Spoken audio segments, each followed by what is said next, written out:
Mga guys, busulod taglagob karon. Kining laguba. Sumala sa akong damgo kay katulon akong balik damgo. Na ako no diri presyo, pero tanawon sa ako mga guys kay ngano treasure hunter ko.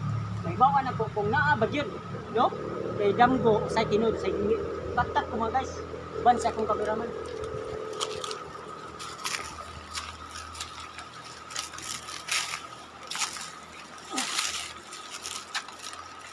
Hindi sa'yo mga guys.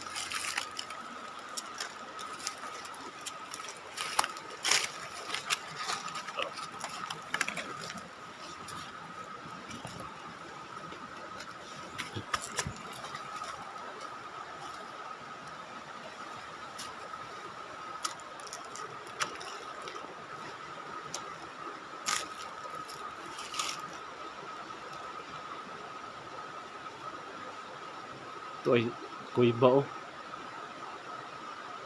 Yeah. Ito ay kuiba.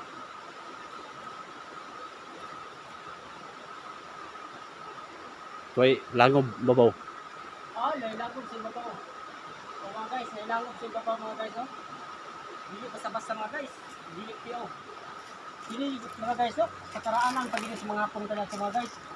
Apan katong di padang ko mao ring batuha oh. Pero mga guys, wala tayong makita nga sign diri mga guys, oh. Wala tayong makita nga sign mga guys, pero adunay bangag nga paingon sa ilalom mga guys, nga laom kayo. No? Laom kayo mga guys, no? Nakasampong o nakauwang kini raging bato. Gibangilan og bato para di masudlan. O gibangilan sa bato mga guys, no? Para di masudlan, pero actually mga guys, grabe kaluwag sa ilalom, no? Mabot ang panahon mga guys nga ako ni siyang tanawon mga guys, no? O, at tanawon ko ni siya mga guys, ug unsa gid ka tinuod. Ug naa ba gid ang treasure mga guys, kay gitabunan lagi ko ng bato, sampungan og bato mga guys para di kasunod ang tawo. Ana ra mga guys, no? Atangi lang ninyo ang sunog yugto ning treasure hunter nga si Richard Gomez. Bye-bye.